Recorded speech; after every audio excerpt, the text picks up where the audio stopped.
বন্ধুরা, আমরা বড়দের মুখে ছোট থেকে একটা কথা শুনে আসছি যে জন্ম, মৃত্যু আর বিবাহ এই তিন আগে থেকেই নির্ধারিত করা থাকে। অর্থাৎ এই তিনটে জিনিস ভগবান আগের থেকেই ঠিক করে দেন এবং এর উপরে কারো কোনো হাত থাকে না। কিন্তু এই কথাটা কি পুরোপুরি সত্য? আমাদের অনেক অনেক সময় মনে এই চিন্তাটা আসে যে যদি সব কিছু আগের থেকে ঠিক করা থাকে তাহলে ধর্ম, কর্ম, পূজা আর প্রার্থনা এসবের অর্থ কী? এই বিষয়ে আসল সত্যটা কি সেটা ভগবান শ্রীকৃষ্ণ স্বয়ং বলেছেন। তাহলে চলুন দেরি না করে জেনে নেওয়া যাক ভগবান শ্রীকৃষ্ণ এক পরম ভক্তের কাহিনী যার কুষ্ঠিতে মৃত্যু যোগ ছিল। সেই ব্যক্তির চিকিৎসা করতে গিয়ে ডাক্তার নিজেই বলে দিয়েছেন তার বাঁচার আর কোনো সম্ভাবনা ছিল না। বন্ধুরা, আজকের এই ভিডিওতে আমি এমন একজন ব্যক্তির কাহিনী আপনাদের শোনাবো যার কাহিনী শোনার পর ভগবান শ্রীকৃষ্ণের প্রতি আপনার ভক্তি আর ভালোবাসা দুটোই বেড়ে যাবে। চ্যানেলে নতুন হলে সাবস্ক্রাইব করে দিন, নোটিফিকেশনটি অন করে দিন যাতে নতুন ভিডিও পেতে পারেন। ভিডিওটি দেখার পর যদি আপনার ভালো লাগে তাহলে একটি লাইক করে দেবেন এবং সবাইকে শেয়ার করবেন যাতে তারাও ভিডিও দেখে উপকৃত হতে পারে। জয় শ্রীকৃষ্ণ। তাহলে আসুন ভিডিওটি শুরু করা যাক। কলকাতার ভিআইপি নগরের বাসিন্দা সুকান্ত বাবু, আজ তার বয়স 82 বছর। যখন তার বয়স মাত্র 36, ডাক্তারেরা বলেছিল তিনি আর বাঁচবেন না। কিন্তু তিনি মৃত্যুকে জয় করেছিলেন ভগবান শ্রীকৃষ্ণের অপার করুণার ফলে। সুকান্তবাবুর জন্মের সময় তার বাবা মা এক বিখ্যাত জ্যোতিষীকে দিয়ে সুকান্তবাবুর কুষ্ঠি তৈরি করেছিলেন। জ্যোতিষী সেই কুষ্ঠি তৈরি করার পর সুকান্তবাবুর মা বাবাকে জানান যে 34 থেকে 38 বছরের মধ্যে সুকান্তবাবুর জীবনের মৃত্যুর বিপদ ঘনিয়ে আসছে, যা কাটিয়ে ওঠা প্রায় অসম্ভব হয়ে উঠবে। সুকান্তবাবুর মা বাবা তখন নিজের সন্তানের কুষ্ঠিতে মৃত্যুযোগ দেখে প্রচণ্ড ভয় পেয়ে গিয়েছিলেন, কিন্তু তারা সুকান্তবাবুকে এই কথা কখনো জানায়নি। বাল্যকাল থেকে সুকান্তবাবুর ভগবান শ্রীকৃষ্ণের প্রতি গভীর নিষ্ঠা ছিল। যখন তিনি প্রথমবার নিজের মা বাবার সঙ্গে বৃন্দাবন যান তখন তার বয়স মাত্র 7 বছর। বৃন্দাবনে তার পরিবার এক সিদ্ধ সাধকের দর্শন লাভ করে, যিনি তাদের বলেছিলেন অনেক পুণ্য কর্মের কারণে এটি আত্মা মানব জমিতে জন্মগ্রহণ করতে পারে। তাই মানবজনিত জন্মগ্রহণ করার পর মানুষের প্রধান কর্তব্য হলো দরিদ্রদের সেবা করা, পশু পাখির সেবা করা, ধর্মের পথে চলা, ভগবান শ্রীকৃষ্ণের নাম জপ করা, কীর্তন করা, ভজন গাওয়া এবং গীতা পাঠ করা। এই রকম সৎকর্ম ও ভগবান শ্রীকৃষ্ণের আরাধনার মাধ্যমে মানবজনি থেকে সম্পূর্ণ মোক্ষ লাভ করা যায়, অর্থাৎ মৃত্যুর পর এই জন্ম মৃত্যুর বন্ধন থেকে চিরকালের জন্য মুক্তি পাওয়া যায়। এই কথাগুলি বালক সুকান্তের হৃদয়ে গভীরভাবে রেখাপাত করেছিল। বৃন্দাবন থেকে ফেরার পর তিনি নিয়মিত ঠাকুর ঘরে বসে মায়ের সাথে ভগবান শ্রীকৃষ্ণের পূজা করতেন। তার বাবা মাকে গীতা পাঠ করে শোনাতেন আর তিনি নিয়মিত ভগবান শ্রীকৃষ্ণের নাম জপ করতেন। ধীরে ধীরে তিনি বয়স বেড়ে ওঠার সাথে সাথে নিজের গীতা পাঠ করা শুরু করেন। মন্দিরে যাওয়া, পূজা দেওয়া, ভগবান শ্রীকৃষ্ণের ভজন কীর্তন করা, ভিক্ষুকদের অন্নদান করা তার দৈনন্দিন জীবনের প্রধান কর্তব্য হয়ে উঠল। ছোটবেলা থেকে সুকান্তবাবু অত্যন্ত মেধাবী ছাত্র ছিলেন। মাত্র 27 বছর বয়সে সুকান্তবাবু প্রথম চেষ্টাতে ইন্ডিয়ান ডিফেন্স অ্যাকাউন্ট ডিপার্টমেন্টের একটি চাকরি পেয়ে গেলেন।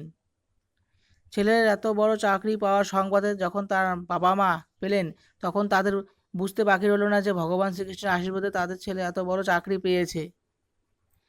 এত বড় দায়িত্ব পাওয়া সত্ত্বেও সুকান্তবাবু রোজ সকালে স্নান করে শুদ্ধ পোশাক পরিধান করে নিয়মিত মন্দিরে যেতেন, দরিদ্র সেবা করতেন এবং প্রতিদিন অফিসে নিজের দায়িত্ব পালন করার আগে গীতা পাঠ করা তার নিত্য নৈমিত্তিক কাজ ছিল। ভগবান শ্রীকৃষ্ণের প্রতি এমন ভক্তি দেখে তার সহকর্মীরা সবাই বিস্ময়ে হতবাক হয়ে যেতেন।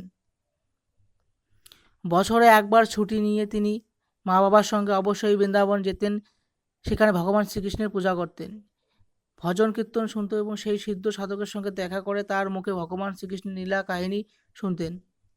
এত বড় চাকরি পাওয়া সত্ত্বেও তিনি জীবনে কখনো লোভ করেননি, কখনো অহংকার করেননি। যখন তার 32 বছর বয়স হলো তখন তিনি নিয়মিত মন্দিরে গিয়ে ঠাকুর ঘরের পূজা দেওয়া শুরু করলেন।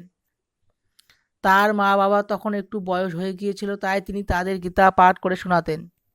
কিছুদিন পর সুকান্ত বাবু বিবাহ বন্ধনে আবদ্ধ হলেন। তিনি এক কৃষ্ণ ভক্ত নারীকে বিবাহ করেছিলেন।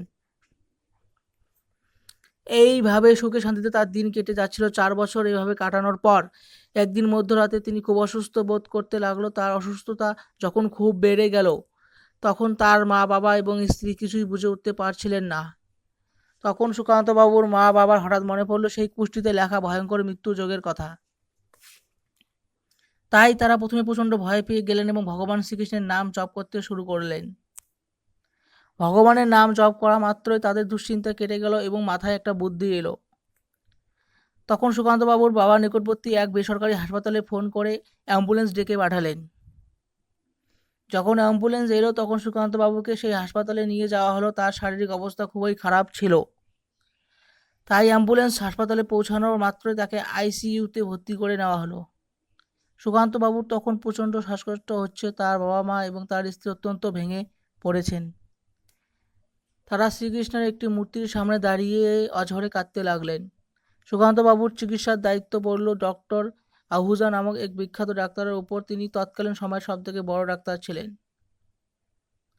যাই হোক, সেই রাত কাটার পর ডাক্তার পরের দিন তাদের জানালেন যে তাদের ছেলের অবস্থা খুব একটা ভালো নয়।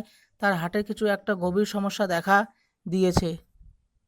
তাই তার সমস্ত টেস্ট না হওয়া পর্যন্ত এবং শারীরিক উন্নতি না হওয়া পর্যন্ত আইসিইউতে রাখা হবে। ডাক্তারবাবু এই কথা শোনার পর সুকান্তবাবুর পরিবার অত্যন্ত ভয়ভীত হয়ে পড়লেন, কিন্তু তাদের আস্থা ছিল ভগবান শ্রীকৃষ্ণের প্রতি।